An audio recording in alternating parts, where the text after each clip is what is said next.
Hi everyone, and a big welcome back to the G2Z online event series. Thank you very much for joining us. In the spirit of reconciliation, we acknowledge the traditional custodians of country throughout Australia and their connections to land, sea and community. We pay our respects to the elders past and present and extend that respect to all Aboriginal and Torres Strait Islanders. I'm lucky enough to be speaking to you today from Taungurung country, so please let us know in the chat which land you are on today. My name's Nell Thompson, if we haven't met before, and I'm the coordinator of the National Getting to Zero, or as we call it, G2Z program, and I'll be hosting the webinar for you today. Getting to Zero was developed by the Animal Welfare League of Queensland, and they continue to support it to this day. G2Z offers its consulting, support and educational services at no charge to local governments and not-for-profits across Australia. Our focus continues to be on companion animal welfare and management issues such as strategy, legislation, operations, programs and community engagement, working towards reducing intake to pounds and shelters and keeping pets in their homes.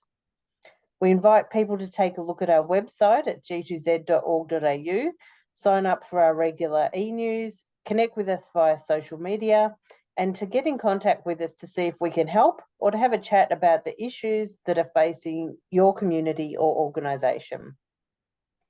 And so to today's session.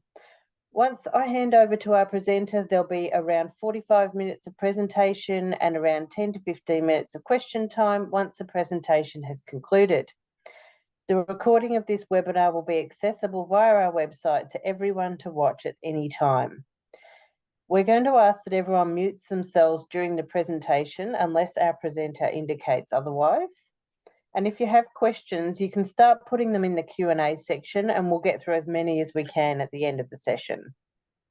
If you have very quick questions that relate to your understanding of the content, put your hand up and we'll try to get to them during the presentation. And there's a little button down the bottom of your screen where you can pop your hand up there. As always, please excuse any working from home background noises that may filter through. And I am delighted to introduce Christine Roseveare to you today. I met Christine at the Companion Animals New Zealand conference earlier this year and was immediately fascinated by her research.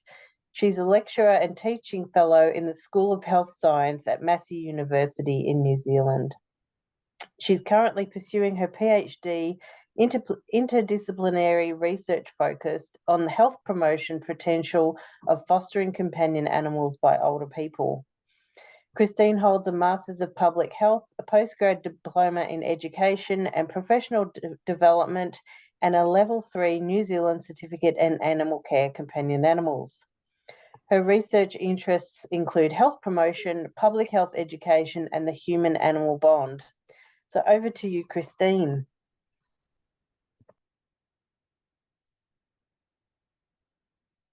Kia ora now. E ngā iwi, e ngā reo, tēnā koutou, tēnā koutou, tēnā koutou katoa. Ko Christine Roseveare taku ingoa, no Timaru ahau, no Petoni inai nei. Nō reira, tēnā koutou, tēnā tātou katoa. Kia ora. Greetings from the land of Aotearoa New Zealand, where I live. And I started with a warm welcome to you, and telling you that I was born in the south of the country, in Timaru, but now live in a little town called Petoni in the north. I also acknowledge the traditional custodians of the land upon which we're meeting today, as well as the elders, past, present, and emerging. And thank you very much, Nell, for this invitation. I'm really excited to talk with you today, all of you who've given up the time to come. Thank you for that, about my research. And that explores companion animal fostering, particularly in relation to older adults and the potential for them to do more fostering. I am coming from mainly a human health perspective, a health promotion perspective, but I think about fostering as a relationship between two sides, where both sides matter. And in the research, I'm trying to work across disciplines a bit, between human health and animal welfare, and through the research, to stretch my home discipline of health promotion so that we're thinking more about animals in our work. So what I'm proposing to do is that after a brief introduction to what I mean by fostering, I'm going to cover what it means to take a health promotion approach to fostering and to use that way of thinking to look at what we already know about fostering from the research so far and its potential to promote human health. And I wonder if that might involve us thinking about what it means to be health promoting in a different way. I'll then come on to share some of the results of a two-part study that I've been involved with, that I've done, looking at fostering in New Zealand cat rescue and rescue providers' perspectives of older fosterers. Now, although it's just me talking today, this research is a team effort, and it's supported by a panel with expertise in animal health, Indigenous health, and research skills with older people. I've been lucky enough to have a research assistant, Natala. And of course, I'd have nothing to say to you, really, if it wasn't for the rescues who've given their time to take part in the research. And I'm grateful to them, and especially the fosterers and rescues who've given me permission to use the photos that you'll see through the presentation today of them and their foster animals. Also, thank you to the Hope Foundation for Research on Ageing, who supported my PhD.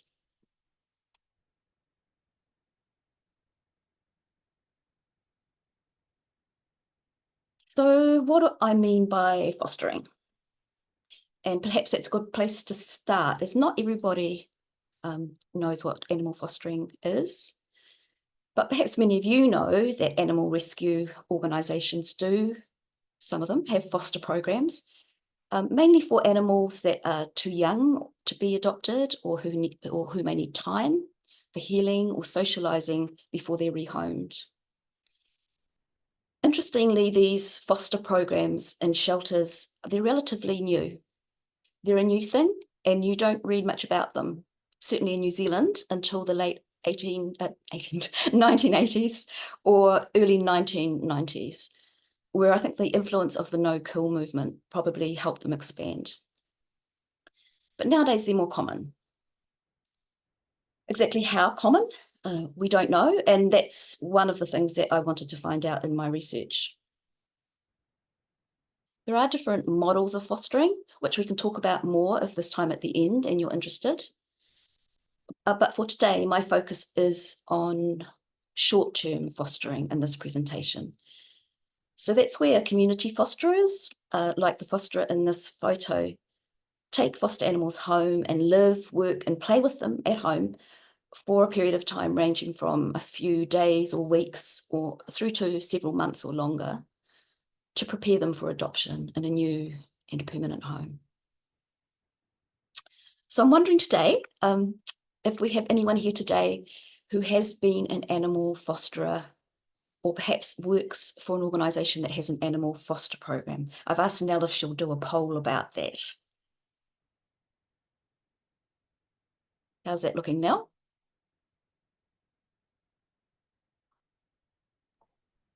Yep, we are getting, oh, it looks like everybody has been a fosterer.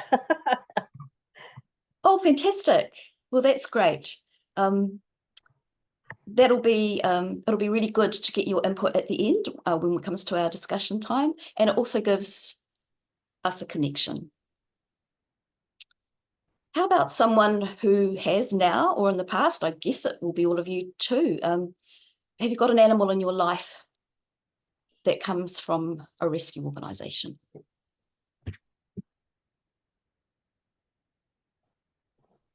Now, this poll may have also gone up at the same time. I'm sorry, I might have mixed up the timings on that.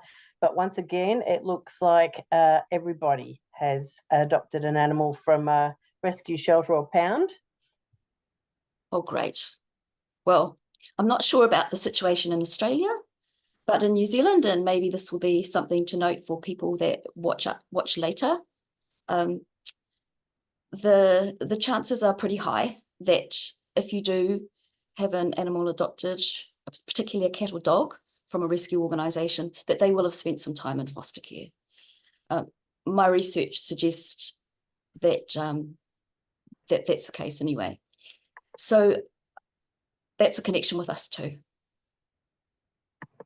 I hope you find the session today interesting.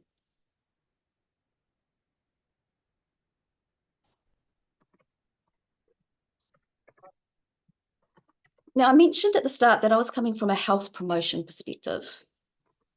So what exactly, does that mean? Well, as Nell said, I teach public health and health promotion here at Massey University.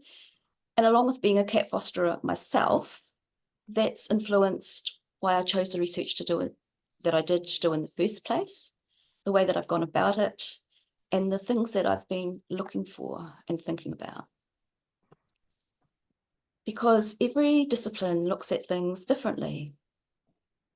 If you're a lawyer, if you're a teacher, if you're a vet, if you're a rescue worker, then the training that you've had will impact on the way that you look at things. The kind of questions that you switch into when you see a new situation are different because of that. So my kind of perspective or approach is health promotion.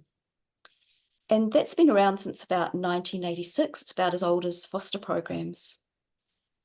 And in New Zealand, health promotion is based quite firmly on a document called the Aotearoa Charter for Health Promotion, as well as the Treaty of Waitangi. And these two things together provide a foundation for how health promoters tend to look at the world. For this research, 3 things come into play, and I've popped those up on the slide there for you to have a look at. The first is the way that we think about health. And I take a pretty broad understanding of health, and many health promotion people, most I would think, do. And for me, the model that I use and draw on, I've popped up in the corner there. It's called Te Whare Tapu Whā, whare meaning house and whā meaning four, the four-sided house. And it talks about health being made up not just of one thing, but of at least 4 different aspects. There's our physical health, taha tinana, but there's also our mental and emotional health, taha hinangara. There's our spiritual health, wairua, taha wairua, and the relationships that we have with families and in communities, taha whānau. And that all builds on a foundation of the land and our roots. So these 4 aspects of health, they're interconnected and they all matter. So when I look at research on fostering and health, I'm thinking about all those things. And I'm taking a focus really more on the preventative side. So what keeps us well, rather than the kind of things that might make us sick or treatment of disease. Te Whare Tapu Whā, that's a model by Sir Mason Jury, and I've popped the reference to it at the end of the presentation.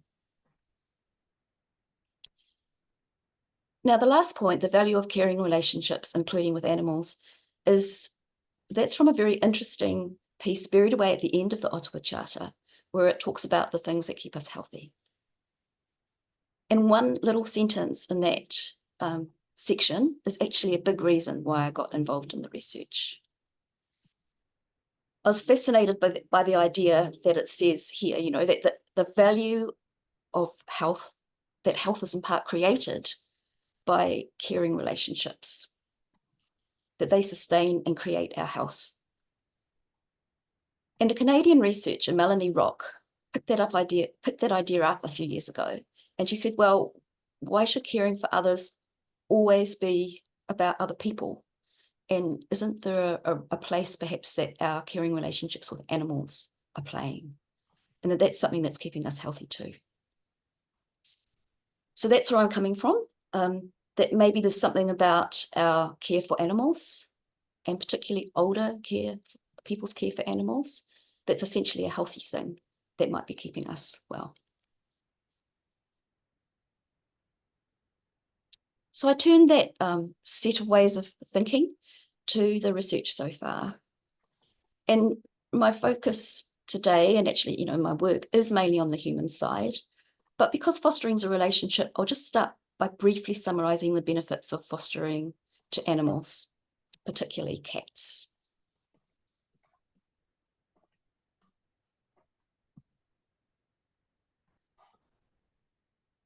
So on this slide, I've summarised what I understand the main potential health benefits of fostering for animals to be. Less risk of disease, less stress, more likelihood of adoption, and greater survival. And I've also noted and paid tribute to the Australian research that does support this in terms of research on cats. There's a study a few years ago from Queensland suggesting that increased use of fostering programs was one of the reasons that euthanasia rates of cats, and particularly kittens, decreased quite substantially over a period of time. And some research out just last month from Sydney that showed foster kittens had positive outcomes during their foster care, with very low mortality and high adoption rates.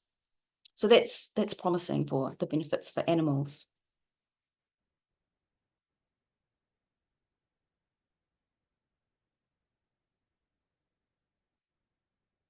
The foundation, I guess, for potential benefits of fostering for people, particularly older people, comes from earlier work showing some quite positive benefits from having an animal in your life more generally. Although that is mixed research, not totally positive, but there are definite benefits that come through that research, especially in the qualitative research. And something that really struck me in that research was that if you had an active role in caring for the animal, that had an impact on the positive benefit. So that fits quite well with the perspective that I'm coming from. In terms of fostering, studies with regular fosterers haven't been so much focused on health. They've mainly been focused on what is useful for recruiting fosterers and keeping fosterers after you've got them. But where they have talked about health, and there is some, they've talked about fosterers describing a sense of satisfaction, connection, and elation when their foster animals thrive and are eventually adopted. So that's an emotional health benefit. The research also shows that fosterers value being part of a supportive community and the connections that they can gain from being part of that community of fosterers. So that's touching on the social connections aspects of health. And there is also research showing that feeling like you're contributing to benefits for animals is important. And if you think of the spiritual aspect of life as including a sense of purpose or meaning, then I think that speaks to the spiritual side. Fostering also calls on us as fosterers to bear witness to death, which is such a profound thing. And it takes us to the harder side of fostering and the risk of compassion fatigue, burnout, and grief. Emotional attachment can be an issue for fosterers too, and challenging to manage. Although the research that I've read and been part of suggests that many fosterers have said that although they do miss their foster animals, they're happy to foster again. So there's this mix of joy and pain all together, which they have a word for in some languages, although not English. And what does that add up to? Is it health promoting? Well, my answer would be yes, because of the benefits that I mentioned, and also because at fostering's heart are relationships that help us to contribute and to connect. But what it does mean is that we need room in our understanding of something being health promoting for the hard times. We need this sort of big, nuanced, I guess the research community would say, understanding of what makes something health promoting. And perhaps I hope that that's something that my perspective will bring. That for something to be health promoting, it doesn't mean that it always has to be fun. It doesn't always have to be good. I mean, if you think about the things in your life that are important, there'll always be highs and lows, and those won't always be easy. So yeah, that's where I'm coming from with that.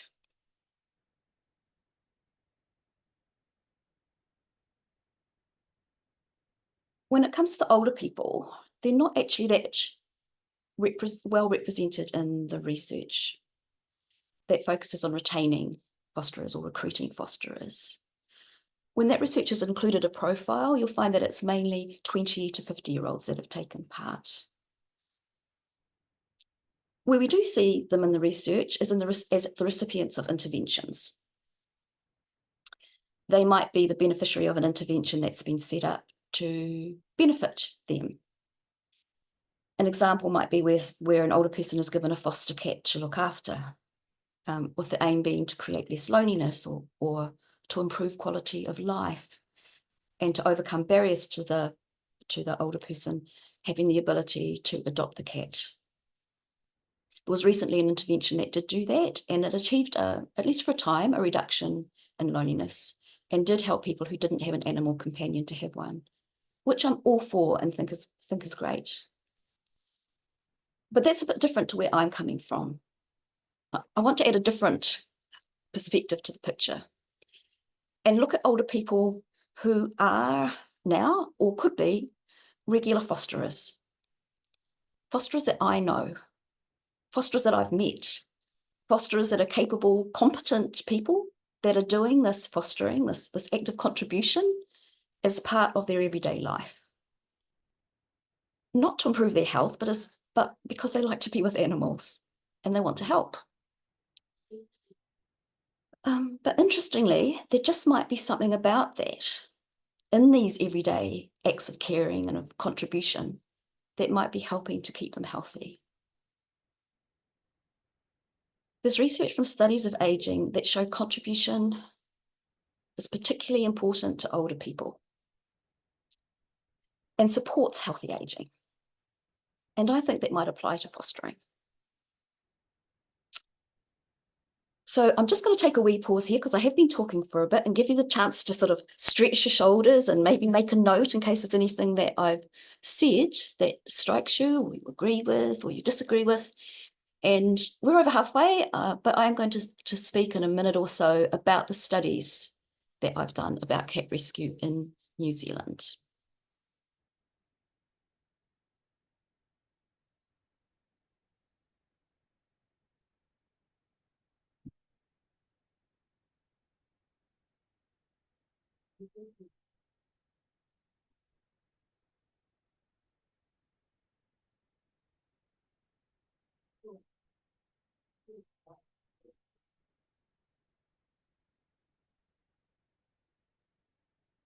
Okay, I hope you had the chance to have a stretch. Now, having covered some ideas of what I mean by a health promotion perspective of fostering, I'd like to share some initial findings about research that we did about fostering and cat rescue from a national study that surveyed rescue organisations in New Zealand. And I should just say, when I'm saying rescue organisations, in case Australia and New Zealand have a different way of describing a rescue organisation, that means any kind of animal organisation that is not an animal control organisation, what you might have called a pound in the past, any other kind of organisation. So those with foster programs, without, with shelter facilities, without.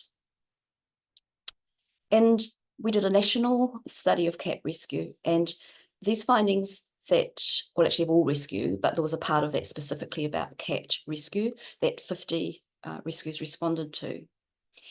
And the purpose of the study was to help me understand whether foster programs were a big part of cat rescue in New Zealand, how big a part, whether more fosterers were needed, and what cat rescue foster providers, the coordinators, thought about the idea of involving more older people as fosterers.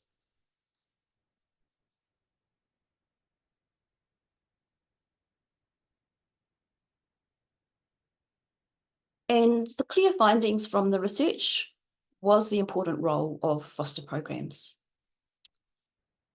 80% of cat or kitten rescues did have a foster program. And of all the animals currently in care, 59% were in a foster home. So that's well over half of them. And as is probably the case in Australia with rescue organisations, they were reported being always or nearly always, certainly often, being full to capacity. So we asked as part of the research, what was the three most important factors that determined whether or not they could take animals. And when you put those all together, the one that was most important was the availability of fosterers. And I thought that was really quite interesting, because that was the results from everybody, the whole 50 that answered, and only 40 of them had a foster program. So the 10 that didn't have also answered, but still it was the availability of fosterers that rose to the top as the most important factor in determining whether they could accept more animals. And they needed more fosterers. 2 out of the 40 saying that they nearly or always had enough fosterers, over half saying that they needed more, nearly always needed more. And a third saying they mostly had enough, but could always use more. So I guess summarising that up, I would say that fostering definitely does have an important role in rescue work in New Zealand, cat rescue work, but there's definitely room for more fosterers, which is, good for me, who's interested in the potential for older fosterers to be drawn on as a potential workforce.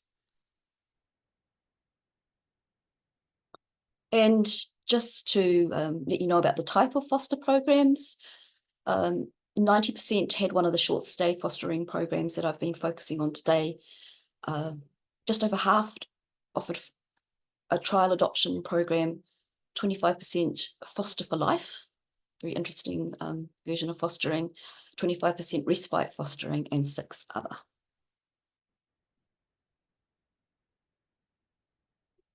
Now, at the end of the survey, we asked the organisations who had foster programs if they'd be willing to have someone who could talk with them about their foster program and learn from that. And I interviewed 14 of those organisations as a result about their program. And as part of that, their ideas about older fosterers and having more older fosterers involved. I should say that the percent of older fosterers currently involved was, I think, I haven't included this, but from memory, about 15%, 10 to 15% of fosterers were older. And by older, I mean 55 plus. And the good news was that foster program coordinators were positive about the potential contribution of older people as fosterers. When I asked them what they valued about fostering, this is what they said, if you sum up the main themes: compassion, responsibility, time. That's the big three things that they wanted in a fosterer. And they did see those as qualities that many older people would bring.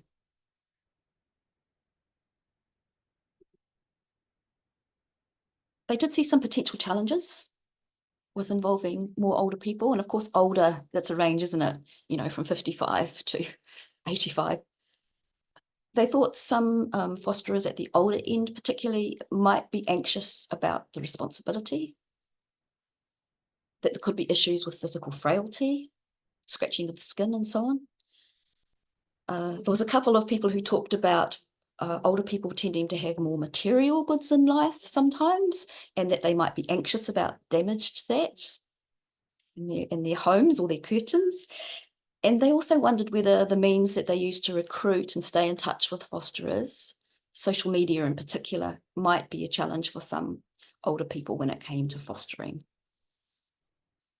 Whether that's the truth or not, I guess we can investigate a bit more when it comes to talking to the older fosterers, which is the next step. But they also had some really interesting ideas about how to work within those constraints, and they saw opportunities.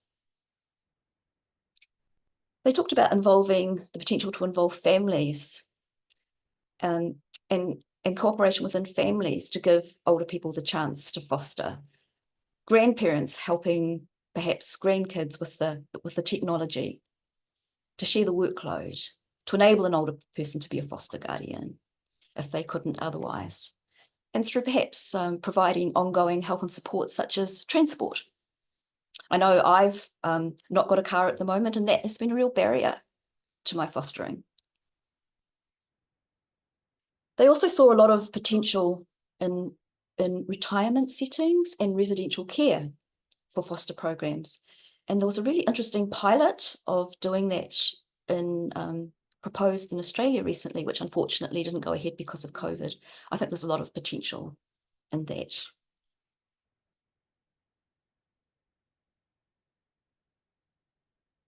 So where to next with this research?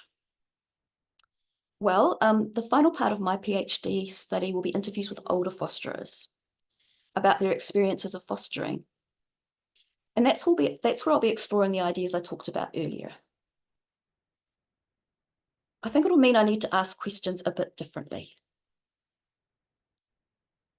I noticed in the studies that I've read about fostering so far that there's a lot of emphasis on what fosterers get from animals and the things that the animal gives them. For example, I read recently a report that said it was great because cat foster caregivers reported that their foster animal provided them with love and affection and emotional support, which I think is great that that's recognised. But I do think there's more to it. And I want to explore the value of what the fosterer gives and not just what the fosterer gets. And I am still thinking about this. I do think it's a question of give and take, but maybe especially the give in the relationship that's important for health. So to sum up, I've saved my favourite picture till last.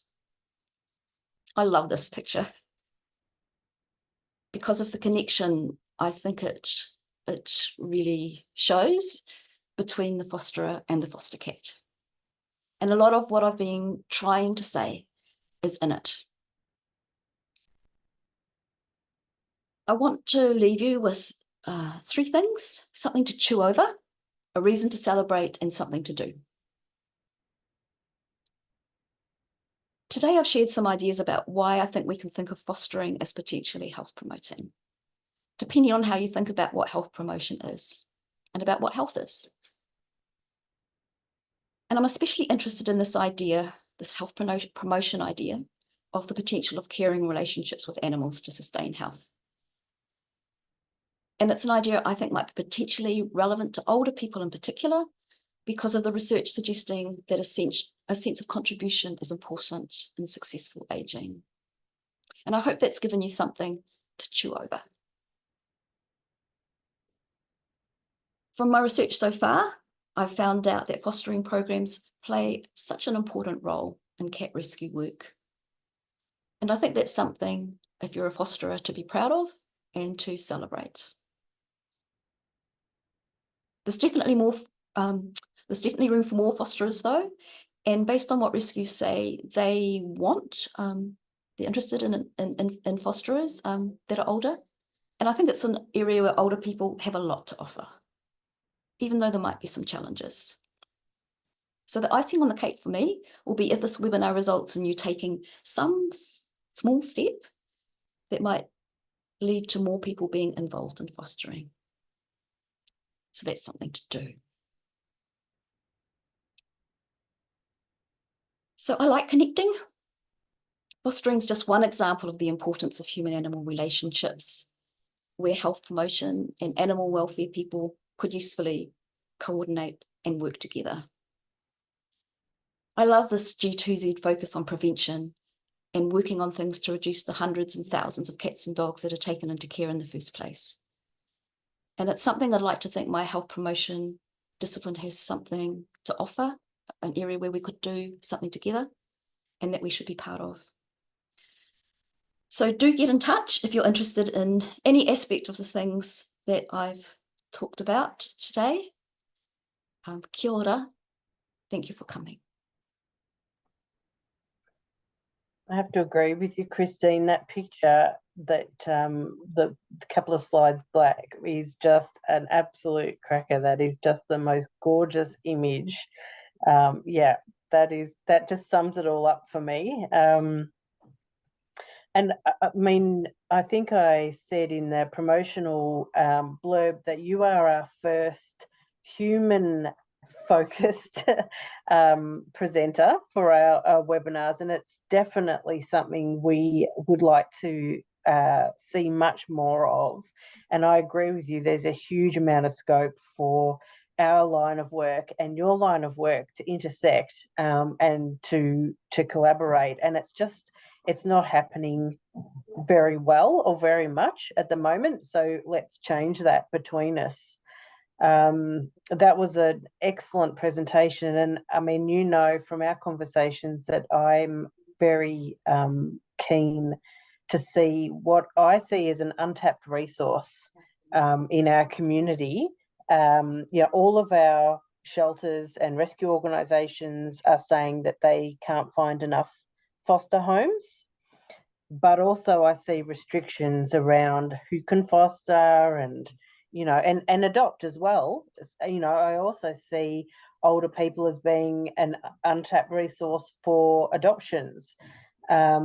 Because as you say, with support, and whether that's from the organisation or from the foster or adopters side of the equation, or both, ideally, we can make it happen.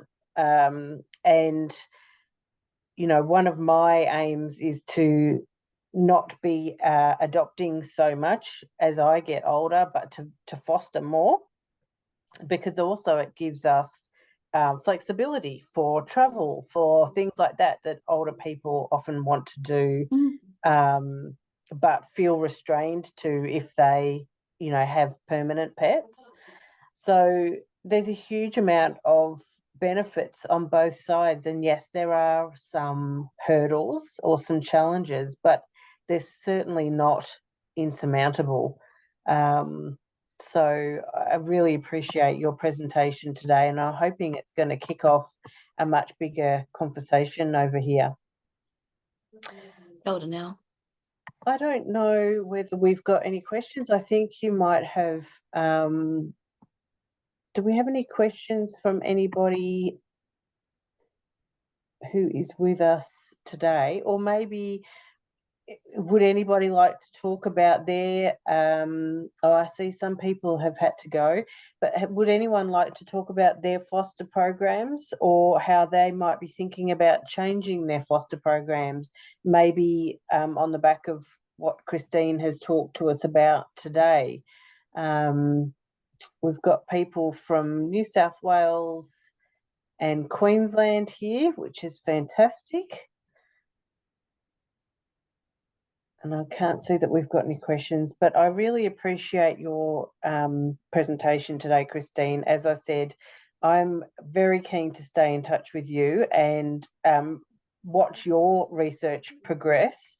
And we will certainly be, you know, you're doing all the hard work for us. So we can use, you know, this is what science and research is about, isn't it? You know, we can use all of the hard work that you do, and hopefully we can utilise that in a practical way within our organisations. So thank you for all that you do, because it's going to make big changes to people and to animals. So we appreciate you and everything that you do. Thank you, Nell. Thank you very much for the opportunity. And I totally agree. It's these wider issues like housing and policies that are so important and which we can usefully lend our common concern to. So I'll look forward to our ongoing work in the future, and Absolutely. that'll be awesome. Thank you so much. Happy Wednesday, everybody. Now, if you do have any ideas for future webinars or presenters, please let me know. Thank you for your attendance today. Make sure that you've signed up to the e-news and that we're connected on social media so that you get all of the future announcements about what's happening. And, you know, take care of yourselves and someone else too, if you have the capacity to. So thank you, Christine. I appreciate your time and everything that you've done for us today. And we will talk to you all soon. Ka kite. Thank you. Bye-bye.